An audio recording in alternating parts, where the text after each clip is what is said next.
Bapak Ibu tahu ini apa? Ada yang tahu ini apa? Coba diketik. Ada yang pernah main ini? Puzzle, bukan puzzle. Rubik's Cube ya, Rubik's Cube ya. Ini dari waktu saya masih kecil ya, saya mungkin umur 5 tahun udah main ini gitu ya. Sampai udah umur teenager saya udah main ini gitu ya. Sampai umur 20 pun saya masih main ini gitu ya. Tapi saya nggak pernah bisa selesaikan gitu. Padahal simple gitu ya buat orang yang tahu. Oke.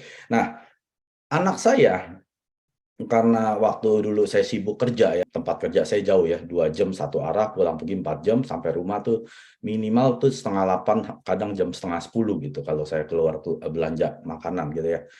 Nah, dia belajar sendiri dari YouTube untuk selesain puzzle ini ya. Oke, di Indonesia mungkin namanya puzzle ya.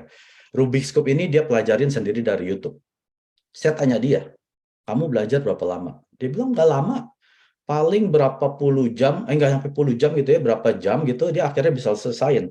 Tapi dia selesainya dari satu baris per baris ya, nggak langsung semua.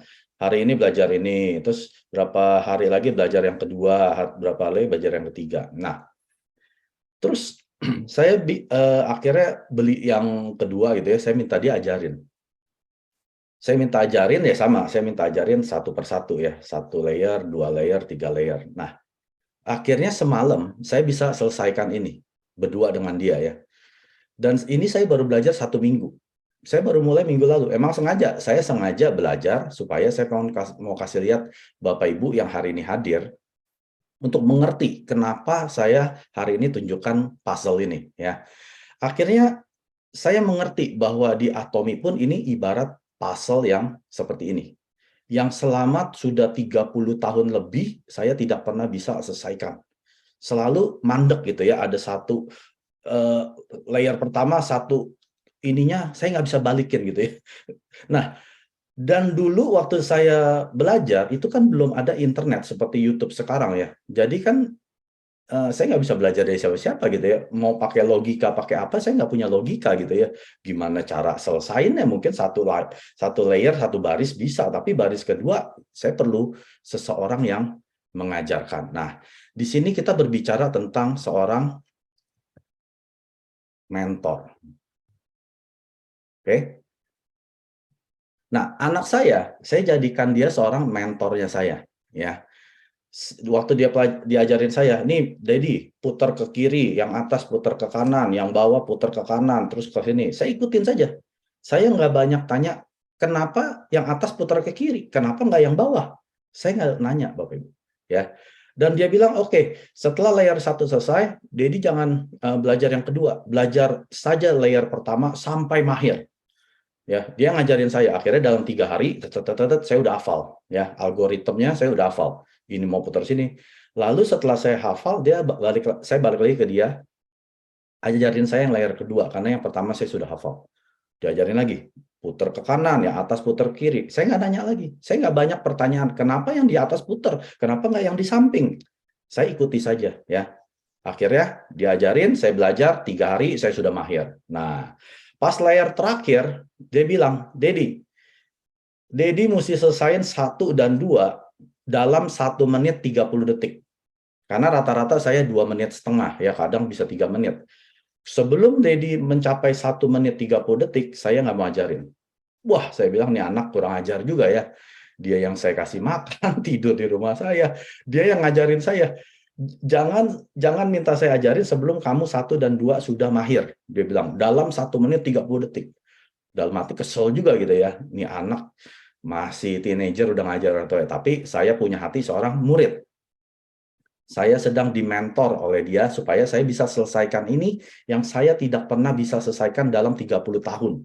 Tapi hanya hitungan hari, saya sudah bisa selesai 2 layer. Nah, tinggal yang 1 layer. Akhirnya semalam, seharian ya kemarin, saya belajar sampai akhirnya dia pulang sekolah, saya bilang, "Oke, Daddy udah bisa 2 layer, kayaknya udah cepet nih." Akhirnya dia coba pakai timer kan, masih 2 menit. "Ayo Daddy, coba lagi," saya kasih 3 kali. Kedua, mulai menjadi 1 menit 35. Wah, udah makin bagus nih, Dedi. Sekali lagi, ini yang terakhir nih. Kalau nggak bisa, Dedi mesti belajar lagi besok. Akhirnya saya bisa capai dalam 1 menit 25 detik. Di bawah 1:30. Nah, akhirnya semalam diajarin saya, wah, algoritmanya tuh banyak. Yang layer terakhir ya.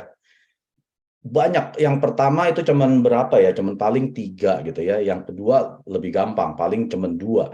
Yang terakhir itu ada 4-5, kadang 6 algoritma. Dia bilang ini yang paling susah, Dedi.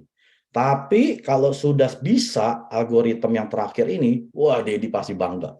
Pasti berasa kayaknya tuh, wah, mencapai sesuatu. Akhirnya setelah saya capai, saya foto berdua kemarin ya.